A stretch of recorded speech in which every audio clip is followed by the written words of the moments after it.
कळंबमधील आठवडी बाजारातील रस्त्यावर उभी असलेली ई रिक्षा काढण्याच्या किरकोळ वादातून भाजी विक्रेत्या दाम्पत्यानं गोळ्या बिस्किटं विक्रेत्याची लोखंडी रॉडनं वार करून निर्घृणपणे हत्या केली।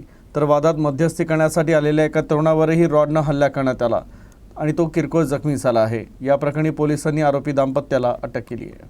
नजमुद्दीन उर्फ देवा देशमुख राहणार कळंब असं मृतकाचं नाव आहे।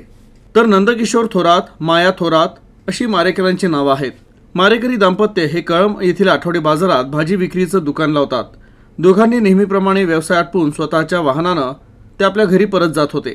दरम्यान आरोपी दाम्पत्यानं मृतक नईमुद्दीनशी आठवडी बाजारात ई रिक्षा काढण्याच्या कारणावरून वाद घातला आणि शिवीगाळ केली। त्यानंतर दोघांनी संगनमत करून जीवे मारण्याच्या उद्देशानं लोखंडी रॉडनं वार केला।